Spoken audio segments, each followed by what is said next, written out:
My girlfriend posted, "Taking applications, single for the summer," while we were still together. I commented, "Application denied." Then, I changed my status to single and tagged her mom. The post vanished within minutes. The post that blew up my life appeared on a Wednesday afternoon. I was in a hotel room in Chicago, wrapping up a 3-day conference for my software company. It was the last session, a painfully boring talk on cybersecurity, and I was doing what every other person in the room was doing, mindlessly scrolling through social media. And then, I saw it. It was a picture of my girlfriend, Maya, on a rooftop bar back home. She was wearing a new dress I didn't recognize, holding a cocktail, and laughing at the camera with a group of her friends. We'd been together for 3 years, living together in a house I owned for the last 2. I loved her, or at least I loved the person I thought she was. The picture was stunning. The caption, however, was a tactical nuke aimed directly at my life. It read, "The nights are getting longer, and so is my list of requirements. Taking applications, single for the summer, #HotGirlSummer." I read it once, then twice. I zoomed in on the photo, looking for some clue, some sign that it was a joke. An inside reference I wasn't getting, but there was nothing. It was just a bold public declaration that the woman I was in a committed, long-term relationship with was advertising her availability to the entire world, while I was 3 states away on a work trip. A strange thing happened.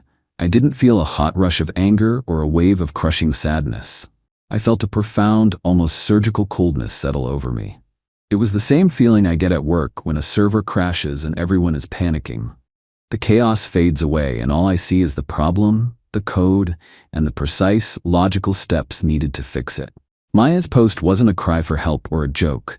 It was a vulnerability in my life's operating system, and my job was to patch it, permanently. I didn't call her. I didn't text her. I just acted. My fingers moved with a calm, deliberate purpose. I went to her post, which was already racking up likes and thirsty comments from guys I'd never seen before. I typed out my own comment, short and brutally efficient. "Application denied." I hit post. Then I went to my own social media profile. My relationship status had said, "In a relationship with Maya Peterson for 3 years." I clicked edit, scrolled down, selected single. I saved the changes, but I wasn't done. I knew that just breaking up wasn't enough.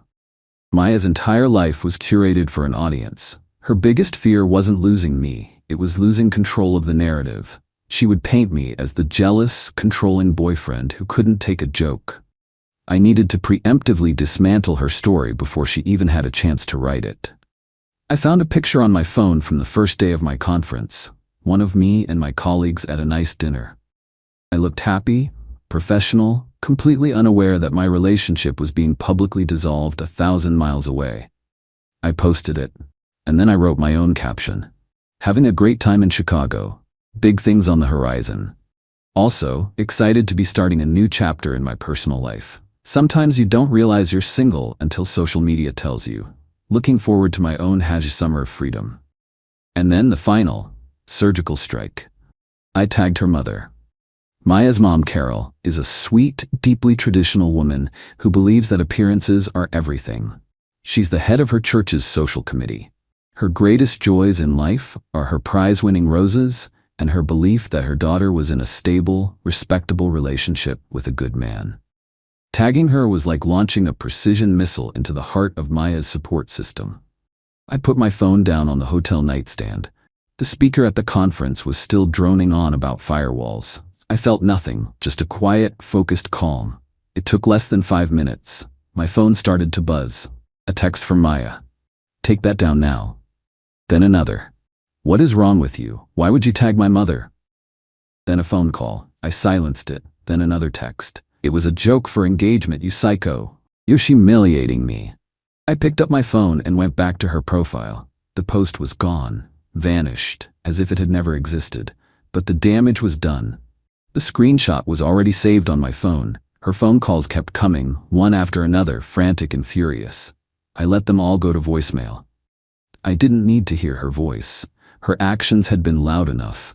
She had wanted to be single for the summer. I had just processed her application and approved it, effective immediately. She just wasn't going to like the terms and conditions. Update 1. It's been a week since what my friends are now calling the application.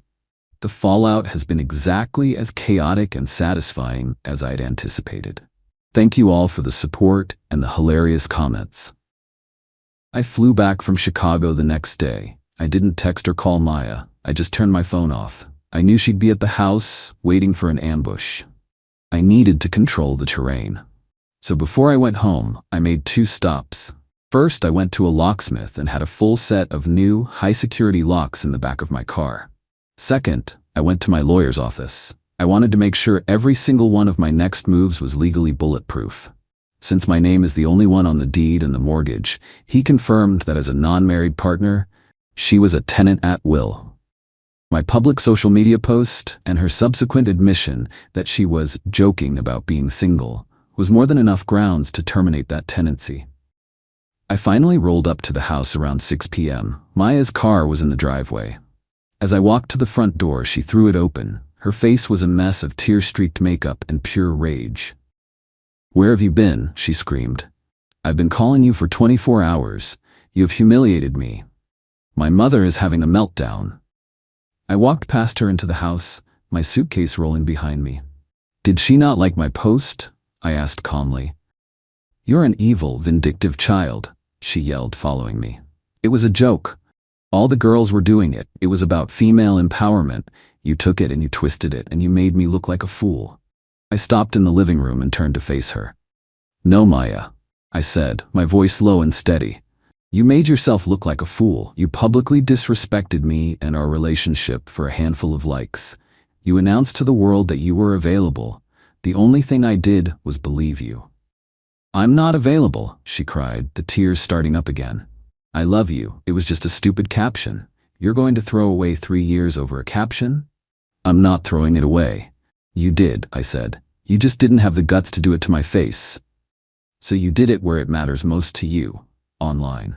Well, congratulations. Your post went viral in a way. You're single now. Your things are in the guest room. I want you out by the end of the weekend." The look of shock on her face was profound. She genuinely thought this was a fight we would have, and then I would apologize for overreacting and things would go back to normal. She had no concept of permanent consequences. "You can't kick me out," she stammered. "I live here. I have rights." "No, you don't," I said. "You have things, and you have until Sunday at 5 p.m. to move them. After that, I'm changing the locks." The argument devolved from there. She screamed, she cried, she bargained, she swore she would never do it again. But the entire time, she never once gave a real, genuine apology. She was sorry she got caught. She was sorry I had humiliated her, but she wasn't sorry for doing it in the first place. The best part was the ongoing drama with her mother. Carol had apparently called Maya, read her the riot act, and then demanded to see the original post. Someone had sent it to her. The public nature of the disrespect, and the fact that I, the stable, respectable boyfriend, had been the one to call it out, had completely shattered Carol's image of her perfect daughter. For the first time, it seemed, Maya wasn't able to spin the story to make herself the victim. She spent the next 2 days packing, alternating between sullen silence and bursts of furious yelling. I just stayed in my office with the door closed, working. Every time she tried to start another argument, I just repeated the same phrase: "You have until Sunday at 5 p.m. On Sunday afternoon, a rental van pulled up, driven by her very unhappy-looking father. They loaded her things in near silence. As she was about to leave, she made one last desperate play. "So that's it," she said, her voice full of fake emotion. "You're just throwing me away? What about our trip to Greece this summer?" Ah, yes, the trip. A 3-week, island-hopping vacation we had been planning for a year. A trip I had already paid for in full, non-refundable. "Don't worry about it," I said. "I've already got it handled." She thought that was a sign of hope. A small, smug smile touched her lips. She thought I'd cancel it, or maybe even beg her to still go. She has no idea. My best friend, a guy who's been telling me for a year that Maya was bad news, has already cleared his schedule. His application for a summer travel buddy was approved. Update 2. It has been a month since Operation Hot Girl Summer implosion. The silence in my house has been glorious. Thank you again for the overwhelming support. It seems a lot of you have dealt with Amaya in your own lives. After she moved out, the reality of her new single life seemed to hit her hard. She moved back into her parents' house, into her childhood bedroom. Her attempts to reclaim the narrative online were a complete disaster. She tried to post a vague, tearful video about toxic relationships and men who can't handle a strong, independent woman. The comment section was brutal. Dozens of people, including some of our mutual friends, referenced her original post. Didn't this start because you announced you were single while you had a boyfriend? Strong and independent is one thing, disrespectful is another. Hack, application denied, started trending under her post. She deleted the video within a few hours. Then came the legal threats. I received a letter from a lawyer she had somehow managed to retain. It was a masterpiece of delusional entitlement. It claimed I had committed public defamation by commenting on her post and tagging her mother. It demanded a public apology and a cash settlement of $50,000 for emotional distress and damage to her brand. I forwarded the letter to my own lawyer. He literally laughed on the phone. We sent back a very simple reply. It included a copy of the deed to my house, a screenshot of her original Single for the Summer post, and a polite note explaining that truth is an absolute defense against defamation. We also included a bill for the cost of changing the locks and having the carpets professionally cleaned to remove the scent of her entitlement. We never heard from that lawyer again. The real fun, however, has been the Greece trip. As I mentioned, I invited my best friend Dave. We left 2 weeks ago. For 3 weeks, we have been living the life Maya had planned for herself, but without the constant need to take selfies and complain about the lighting. We went to Santorini, Mykonos, Crete. We hiked, we went sailing, we ate incredible food. It has been, without a doubt, the best vacation of my life. And I've been documenting it. Not excessively. Just one good, well-composed photo every few days on my social media. A picture of me and Dave on a boat with the stunning blue Aegean Sea behind us. A picture of the two of us at a restaurant, laughing over a bottle of wine. A picture of the view from our hotel in Santorini, the one she had spent months picking out. My captions were simple and positive, making some unforgettable memories. Greece is a little slice of heaven. So grateful for good friends and new adventures. I never mentioned her. I never referenced the breakup. But I didn't have to. Every single one of our mutual friends, and I'm sure Maya herself, saw those posts. They saw me in the exact locations she had been dreaming of, having the time of my life with someone else. I wasn't just surviving the breakup, I was thriving in spite of it. I had taken the future she threw away and was enjoying it without her. The news from back home has been filtering in through friends. Maya is apparently miserable. She sees my posts. Her parents are reportedly sick of her moping around the house. Her hot girl summer has consisted of arguing with her mom and trying to rebuild her shattered online image. She tried to organize a trip with her friends to a cheap, all-inclusive resort in Mexico, but it fell through because no one wanted to pay for her. She thought her social media post was a power move, a way to have her cake and eat it too. She wanted the security of our relationship while publicly advertising for something better. She fundamentally misunderstood the nature of our relationship.